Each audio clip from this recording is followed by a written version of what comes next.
Hoje eu quero que você abra comigo lá no Evangelho de Mateus, capítulo 4. Mateus, capítulo 4, e a gente vai ler do 1 ao 11, a tentação de Jesus. A palavra de Deus em Mateus, no capítulo 4, no versículo 1 em diante, diz assim: Então Jesus foi levado pelo Espírito ao deserto para ser tentado pelo diabo. Depois de jejuar 40 dias e 40 noites, teve fome. O tentador aproximou-se dele e disse: Se você é o Filho de Deus, mande que essas pedras se transformem em pães. Jesus respondeu: Está escrito, nem só de pão viverá o homem, mas de toda palavra que procede da boca de Deus. Então o diabo levou a cidade santa, colocou-o na parte mais alta do templo e lhe disse: Se você é o Filho de Deus, jogue-se daqui para baixo, pois está escrito: Ele dará ordens a seus anjos a seu respeito, e com as mãos eles o segurarão, para que você não tropece em alguma pedra. Jesus lhe respondeu: Também está escrito, não ponha à prova o Senhor, o seu Deus. Depois disso, o diabo o levou a um monte muito alto e mostrou-lhe todos os reinos do mundo e o seu esplendor. Ele disse: Tudo isto lhe darei, se você se prostrar e me adorar. Jesus lhe disse: Retire-se, Satanás, pois está escrito: Adore o Senhor, o seu Deus, e só a Ele preste culto. Então o diabo o deixou, e os anjos vieram e o serviram.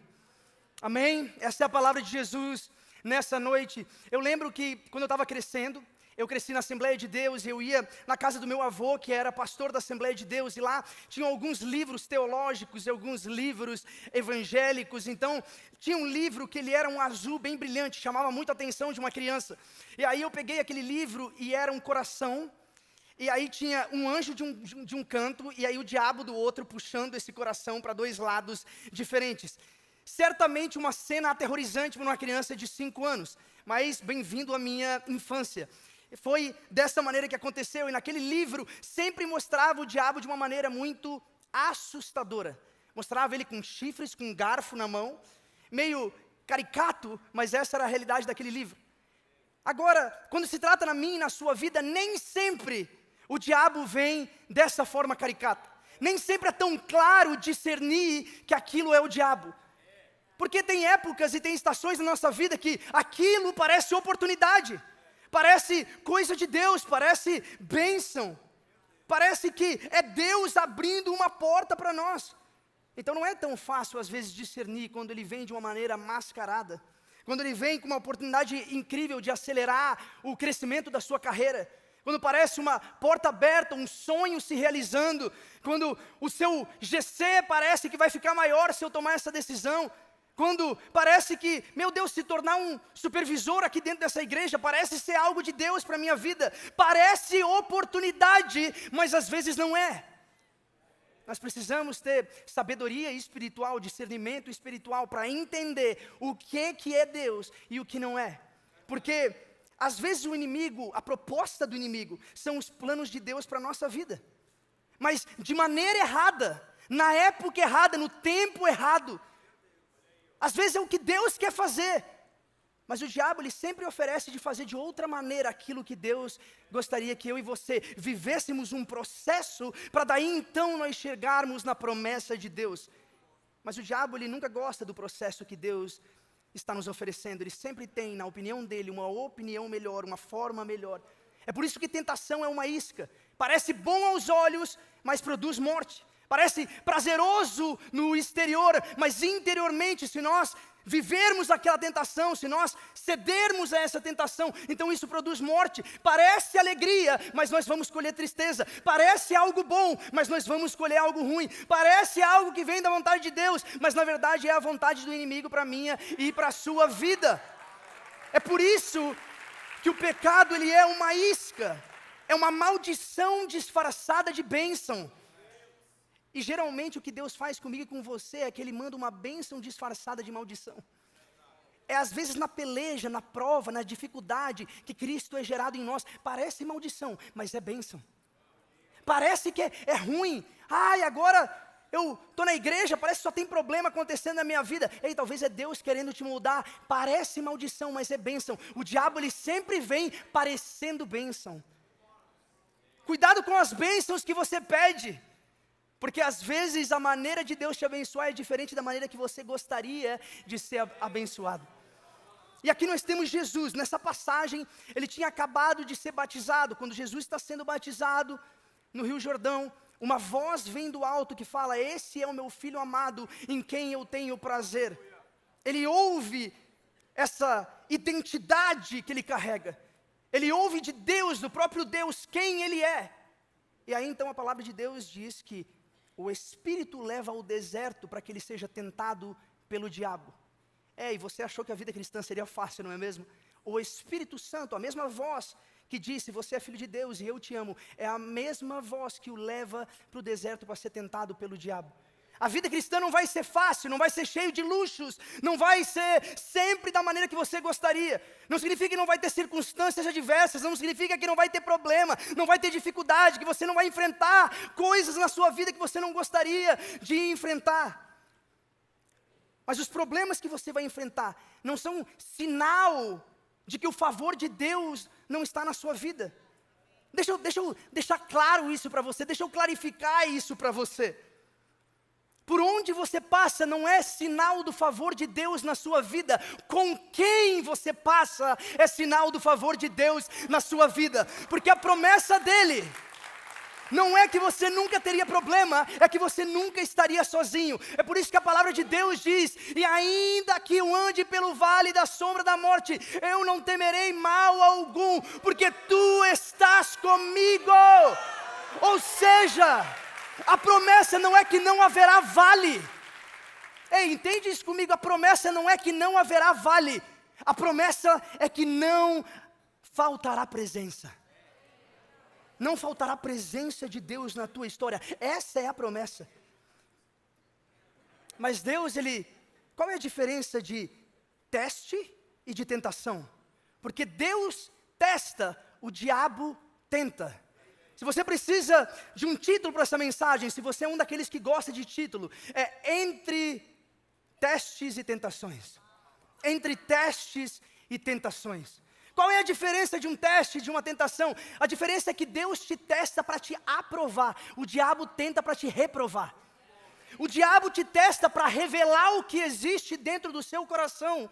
O diabo te tenta para distorcer, para destruir, para desvencilhar o que está dentro do seu coração.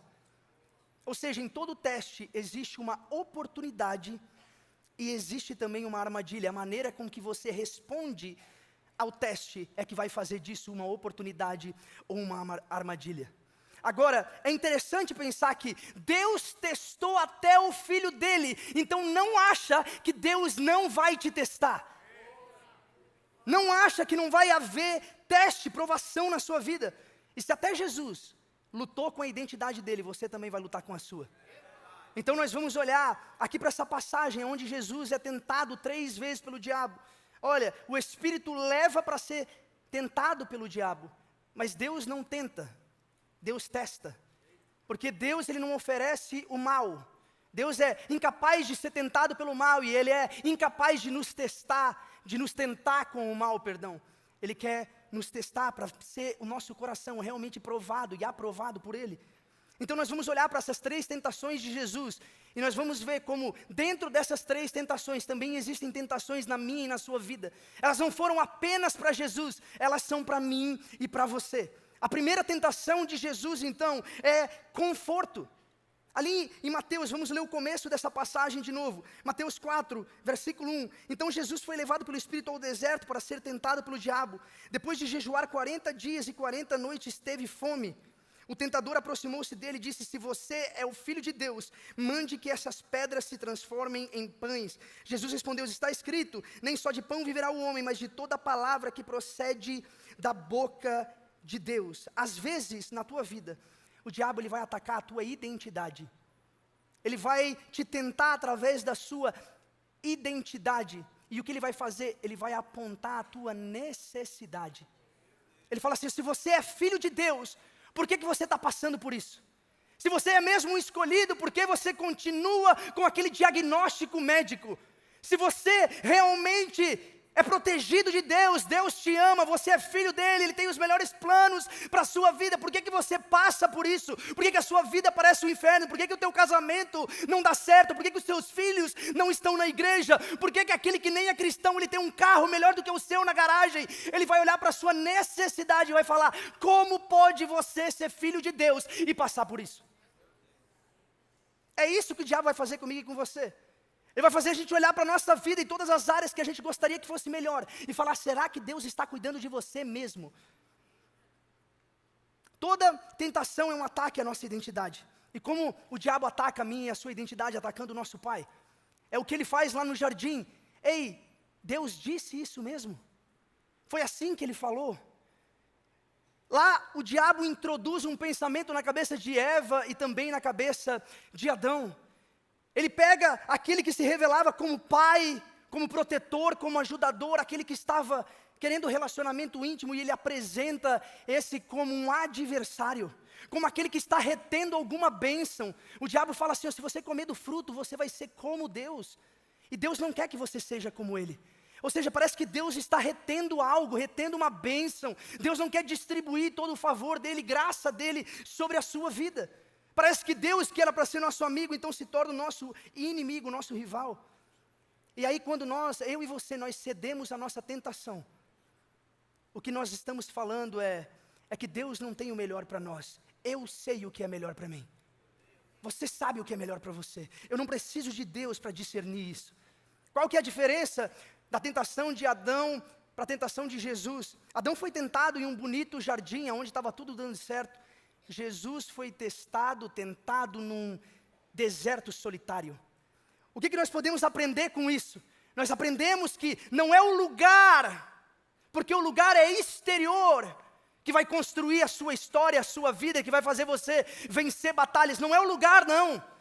Não deixa o inimigo falar, olha onde você está, aqui não dá para vencer. Adão tinha um lugar perfeito e ele fracassou no paraíso, enquanto Jesus teve sucesso no deserto. Porque o local é exterior, e o que Jesus está perguntando para você hoje é o que está no seu interior, porque isso é o que vai importar. A segunda diferença entre a tentação de Adão e a tentação de Jesus é que Adão estava farto, ele tinha comida de monte, Jesus estava faminto. Ou seja, também não são as circunstâncias da tua despensa que vão falar se Jesus te ama ou não. Não vão ser as circunstâncias da sua vida, o emprego ou a falta de um emprego, a bênção ou a falta da bênção, o carro ou a falta do carro, a casa própria ou a falta da casa própria. Não são as necessidades, é qual voz você tem resolvido acreditar, na voz que te chama de filho amado, ou na voz da serpente falando você não tem tudo o que você deveria ter. E é muito fácil eu e você a gente criar um espírito de direitos e não de deveres.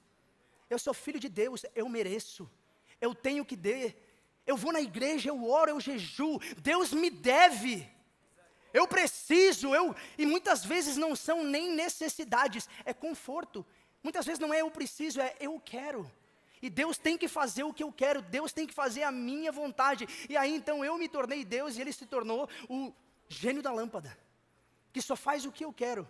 A máquina de refrigerante, que eu boto uma moeda, dou o meu dízimo, e aí eu acho que ele me deve alguma coisa. Deixa eu te dizer, filho só tem um direito, que é de ser amado, e a cruz é prova que você foi.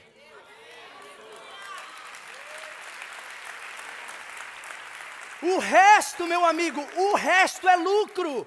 O resto é lucro, mas o que eu e você necessitávamos era de um Salvador, e Jesus veio e morreu naquela cruz e nos deu vida, e vida em abundância era tudo o que Ele precisava fazer. Eu e você já temos muito mais do que nós precisamos.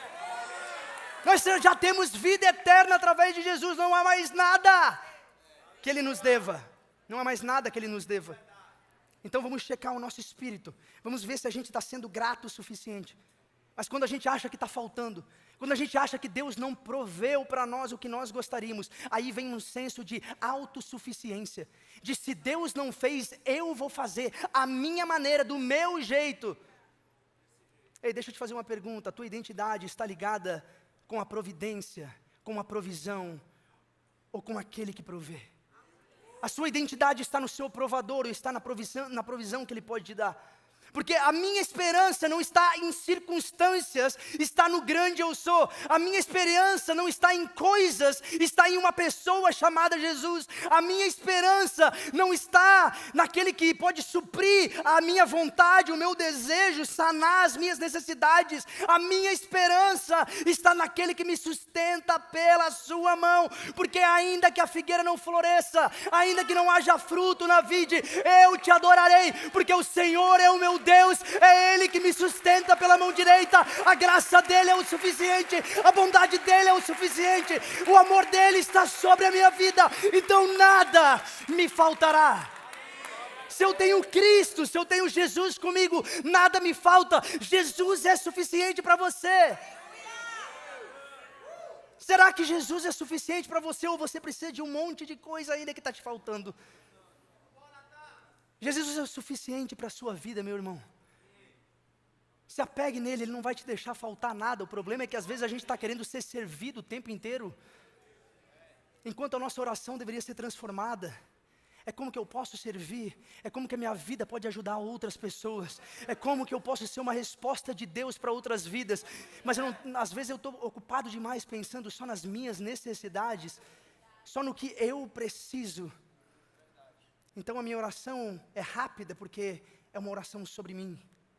Talvez a gente oraria mais, talvez as nossas orações fossem mais longas, se não acabasse só com as minhas necessidades, com as minhas vontades, mas eu orasse por outras pessoas também. Se eu intercedesse por outras pessoas que também precisam conhecer Jesus, aí talvez a minha oração ia passar dos 5 minutos. Mas se é só sobre a minha vida, sobre as minhas vontades, ela acaba bem rápido. Nós estamos aqui para ser como Jesus, que não quis ser igual ao Pai, que abriu mão da sua glória e veio como servo. Eu e você também temos que seguir o caminho de Jesus e nos tornar servos. Qual é a resposta de Jesus? Nem só de pão vive o homem, mas de toda palavra que sai da boca de Deus. Ei, deixa eu te perguntar, qual é o seu pão? O que tem alimentado você que não te traz vida? Porque para Jesus naquele momento a tentação era pão, mas qual é o seu pão? O que é pão para você? Qual é a bênção que te falta, o que você gostaria de receber? Qual é a necessidade que você tem, que às vezes faz com que você não se sinta amado, querido por Deus, protegido, guardado, filho? O que te falta? O que você tem colocado no lugar de Jesus? O que tem te alimentado que não é palavra que sai da boca de Deus? O que tem alimentado a sua vida, a tua história? Porque para cada um de nós o pão é diferente. E que palavras são essas? Quais são essas palavras que saem da boca de Deus? São as promessas de Deus para a sua vida. Então o desafio, a tentação é eu e você, vamos confiar nas palavras de Deus a meu e a teu respeito, ou nós vamos sucumbir às palavras da serpente falando, Deus não tem o teu melhor interesse em mente, Deus não é por você, Deus é contra você. Qual voz você vai confiar? Qual voz você vai acreditar? Em quem você está depositando a sua confiança? A segunda tentação aqui de Jesus é sucesso. Também vai ser uma tentação na minha e na sua vida.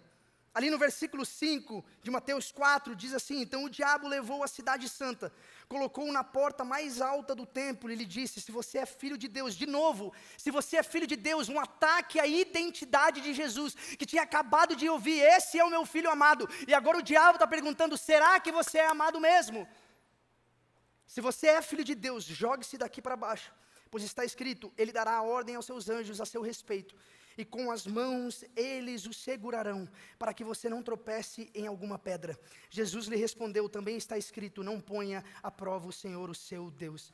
É interessante porque na primeira tentação Jesus responde com as escrituras, a segunda tentação o diabo usa as escrituras. O demônio também crê, o diabo sabe a Bíblia melhor do que eu e você. A única questão é que o diabo ele é um ótimo pregador. Ele sempre vai usar meias verdades, meias palavras, para nos enganar. Ele coloca e joga um pouco ali da palavra de Deus no meio, e aí eu e você achamos que é Deus falando conosco, quando na verdade é uma oportunidade do diabo para mim e para a sua vida, tentando nos enganar, tentando nos afastar do propósito de Deus para a nossa história.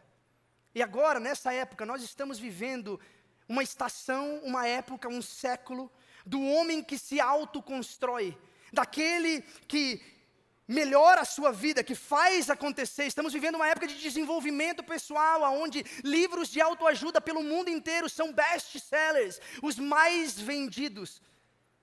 Ou seja, o Deus desse século é o sucesso.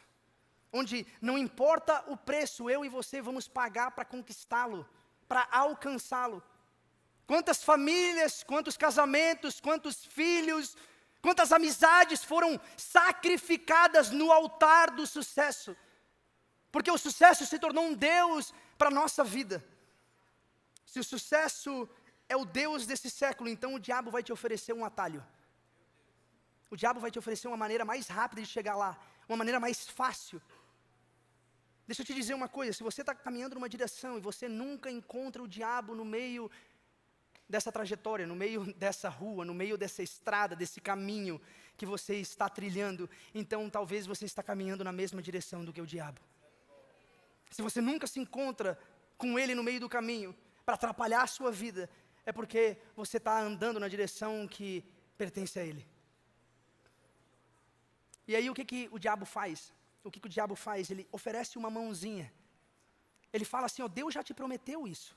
Eu só vou fazer isso acontecer mais rápido. É promessa de Deus na sua vida, Deus já falou. Eu só estou aqui para te ajudar. Mas lá no contrato, em letras minúsculas, está a condição.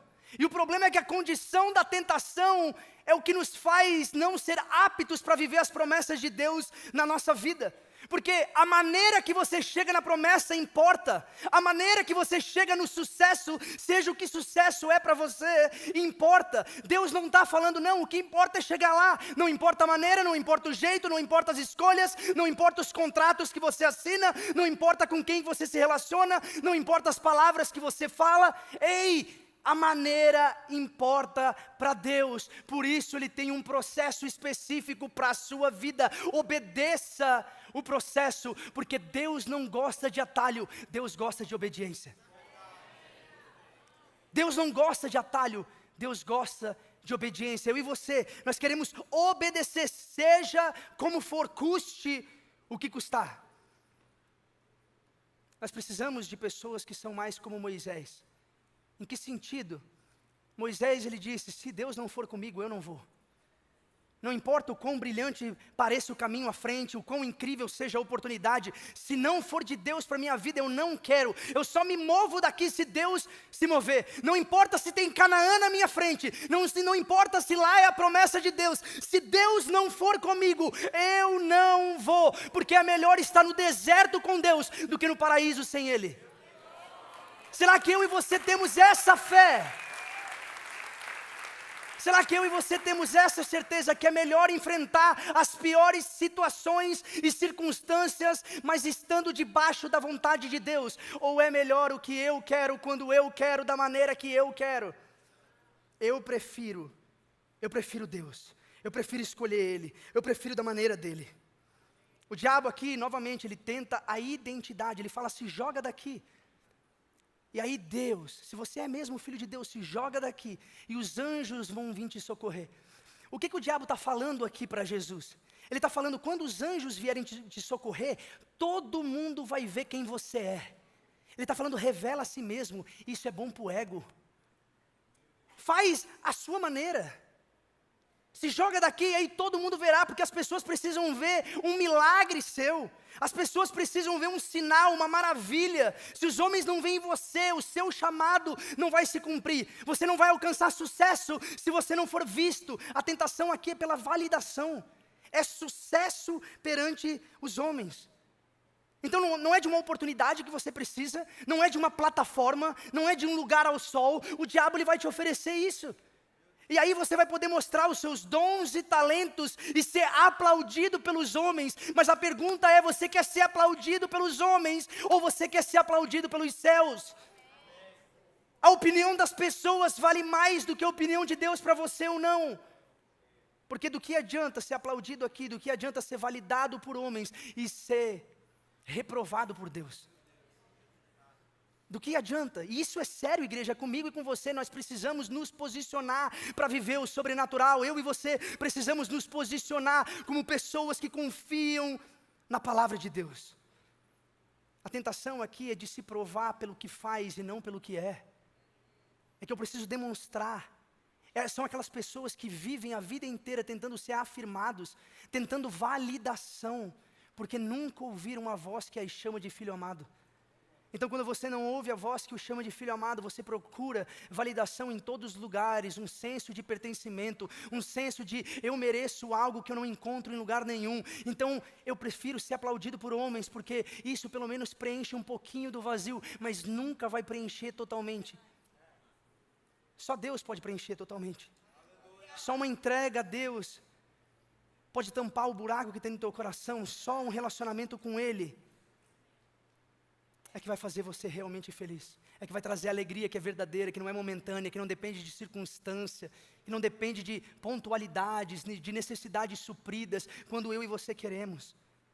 E aí, quando eu e você entendemos isso, a gente entende que quem é validado no secreto por Deus, não precisa de validação pública de homens. Não precisa de validação pública de homens. Quem foi validado no secreto por Deus, não precisa provar nada para ninguém, porque eu já ouvi a voz que me chama de filho amado. Ele já me afirmou, eu conheço a voz dele, eu sou ovelha dele, eu ando na direção do que ele fala, eu vivo da maneira que agrada ao meu Pai, eu sei quem eu sou, porque eu ouvi de Deus. O que essa geração precisa é de um encontro com Deus, o que essa geração precisa é ouvir a voz de Deus. Não é de um profeta que fala a voz de Deus, não é de um pastor que fala a voz de Deus, é você que precisa ouvir a voz que te chama de filho amado. Porque senão nós vamos depender da opinião de outras pessoas, da validação de outras pessoas. A gente vai pedir para que outra pessoa tenha relacionamento com Deus, para que a gente possa ouvir de Deus o que Ele tem para a nossa vida. Mas quando é uma revelação pessoal, também se torna uma convicção pessoal. Agora, se não for uma revelação pessoal, se for a revelação do teu pastor favorito do YouTube, aí não se torna convicção. E se não se torna convicção, você não vive essa realidade espiritual. Porque você está sempre buscando em outro para ouvir a voz de Deus. Porque você ainda não teve o seu momento com Deus, o seu encontro com Deus. A terceira tentação de Jesus é sobre poder. Aqui o diabo para de falar, se você é o filho de Deus, se você é o filho de Deus, aqui o diabo ataca o destino de Jesus. Era onde Jesus iria chegar. Olha o que diz aqui no versículo 8. Depois o diabo o levou a um monte muito alto e mostrou-lhe todos os reinos do mundo e o seu esplendor. Ele disse, tudo isso lhe darei, se você se prostrar e me adorar. Jesus lhe disse, retira-se, Satanás, pois está escrito, adore o Senhor, o seu Deus, e só a Ele preste culto. Então o diabo o deixou, e os anjos vieram e o serviram.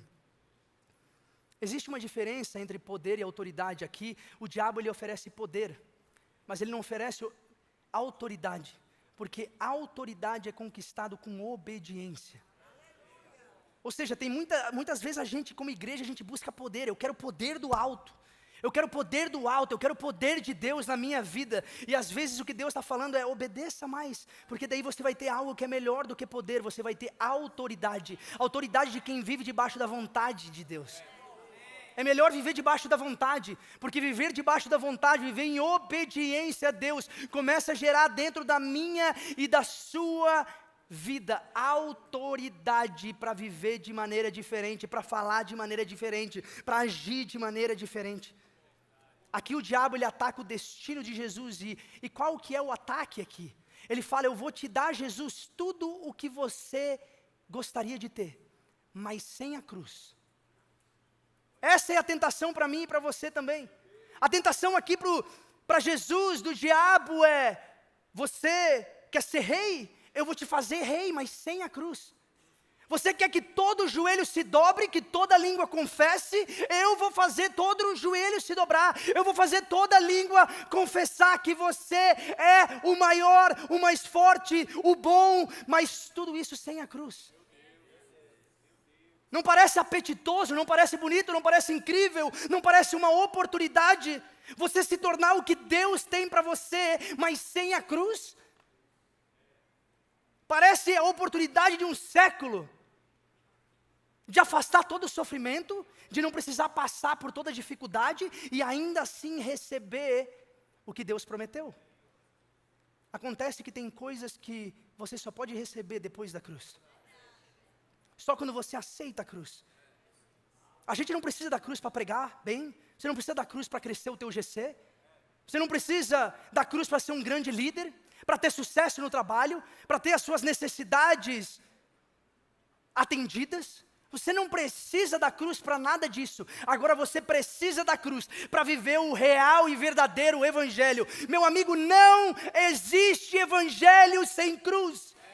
Se alguém te oferece um evangelho que não tem uma cruz no centro, que não tem uma cruz no meio, então não é o evangelho de Jesus, é uma farsa, é uma mentira, porque o evangelho de Jesus é marcado pela cruz. Ou seja, é um desafio para mim e para você. Porque a tentação também é minha, a tentação também é sua. Será que a gente vai largar a cruz? Ou será que a gente vai aceitar a cruz? Será que a gente vai carregar a nossa cruz? Isso significa morrer para você mesmo todos os dias da sua vida, para viver para Deus. Isso significa se colocar em segundo, para que Deus venha a ser o primeiro. Será que eu e você estamos dispostos a viver dessa maneira? A viver uma vida de cruz, marcada pela cruz? Essa tentação sobre Jesus, ela não aconteceu só uma vez. Ela aconteceu com o diabo aqui no deserto. Ela acontece através da boca de Pedro, onde Jesus tem que falar para trás de mim, Satanás. E às vezes Deus vai usar até a boca de amigos, para que você largue a sua cruz, para que você largue a sua fé, para que você largue as suas convicções. E às vezes sem saber, eles vão estar sendo usados pelo inimigo para te afastar do teu propósito e do chamado de Deus para a tua história, que é a cruz. Jesus também passa por isso, no jardim do Getsemane, enquanto ele está orando de joelhos dobrados, falando: Pai, se for possível, afasta de mim esse cálice, mas não ainda a minha vontade seja feita, mas a tua vontade seja feita. E a decisão de Deus é que ele tem que passar pela cruz, ou seja, Deus faz isso com quem ele mais ama. Cruz no meio da sua vida não significa que Deus não tem favor e graça, e que ele não gosta de você, porque não tem alguém que com certeza Deus amava mais do que Jesus, e Jesus passa pela cruz. Ou seja, a cruz é o que espera para aqueles que Deus ama. Ou seja, tem cruz na minha e na sua vida também. Tem cruz na nossa história. Nós somos um povo marcado pela cruz. Nossa vida é antes e depois dela. A vida em abundância só pode ser vivida através da cruz. Salvação só através da cruz. Não existe outra maneira que você pode ir ao Pai, senão através da cruz de Jesus, através do sacrifício de Jesus. Não tem como viver evangelho sem cruz. Sem cruz, Jesus não seria Cristo. E sem cruz, Cristo não é revelado através de você. Se você não viver cruz, Cristo não vai ser visto na sua vida. Você não vai ser como Ele é. Agora, vamos ser sinceros, é fácil querer o resultado da cruz. Difícil é viver ela. Difícil é carregá-la. Difícil é ser pregado nela. Difícil é sacrificar os meus e os seus desejos para vivê-la. Essa tentação, ela persegue a vida inteira de Jesus, e ela também persegue a minha e a sua vida inteiramente. Não vai faltar tentações para você abandonar a sua cruz. Não vai faltar tentação para você largar a sua cruz no meio do caminho, para você viver para você mesmo, para os seus desejos, para o seu poder, para você alcançar o seu sucesso, para que as suas necessidades sejam atendidas. Não vão faltar oportunidades, mas no meio de tudo isso, vai ter uma cruz, e é isso que Jesus te oferece. Mas sem a cruz, eu e você não teríamos salvação. Ou seja, o tamanho do sacrifício é o tamanho do amor. Porque Jesus aceita a cruz, é que eu e você podemos saber que eu e você somos amados por Deus. Ou seja, existe um resultado da cruz que só pode ser gerado através de obediência, de viver uma vida de cruz. Sem a cruz, Jesus poderia ter sido um grande rei, mas ele não poderia ter se tornado um salvador. Ou seja, tem coisas que só a cruz nos oferece. Por mais pesada que ela seja, por mais difícil de carregar que ela seja, ei, Jesus está do seu lado, carregando a sua cruz com você. Ele está aqui para te ajudar, Ele está aqui para te dar mais força, para continuar no meio do caminho e não parar no meio da estrada. Mas existe uma cruz para mim e para você que nós temos que carregar. Então a pergunta que eu tenho para você hoje é: você aceita a cruz? Você aceita a cruz? Custe o que custar, doa quem doer. Não tem outro caminho senão a cruz. Tudo culmina na cruz, tudo termina na cruz. Jesus nasceu em Belém, fugiu para o Egito, foi um carpinteiro em Nazaré, mas a vida dele terminou em Jerusalém, no Gólgota. Ei, não importa como você nasceu, para onde você vai, a sua vida também tem que terminar na cruz de Jesus, tem que terminar na cruz. Você está disposto a viver essa vida? Eu quero que você se coloque de pé aí onde você está, igreja. Eu quero que você olhe para dentro do seu coração.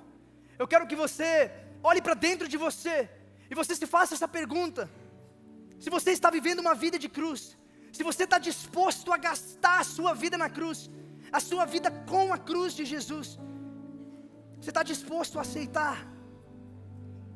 aceitar essa vida de cruz? Porque esse é o Evangelho.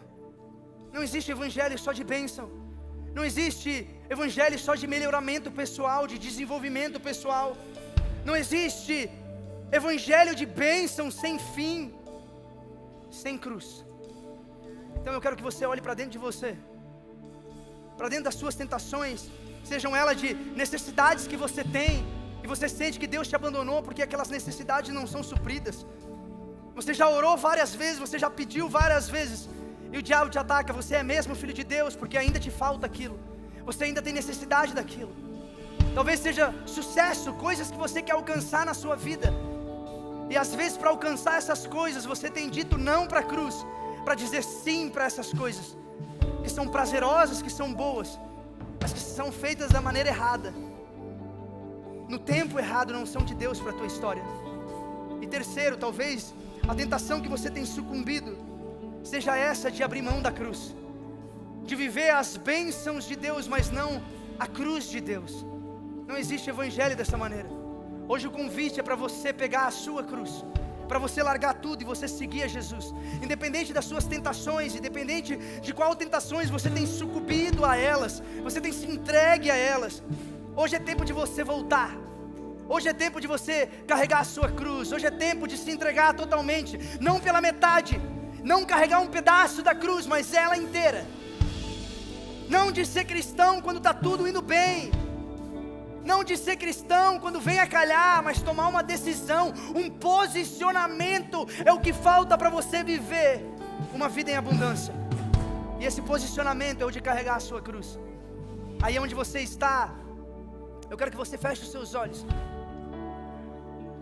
e eu quero que você reconheça as suas tentações, os testes que você tem falhado, o pecado que te aflige, que destrói a sua vida, que te leva para longe de Deus. Eu quero que você reconheça isso. Hoje é dia de morrer para esses pecados. Hoje é dia de morrer para você ser o centro, e que Cristo seja o centro, que a cruz dele seja o suficiente. Pai, eu oro para que o Senhor nos dê uma visão de vida eterna, essa vida eterna que só é vivida através da cruz. Pai, que o Senhor coloque a nossa vida em perspectiva, nos afasta, Pai, como a oração de Jesus nos livra das nossas tentações, daquilo que nos puxa com força maior do que aquela na qual nós podemos resistir.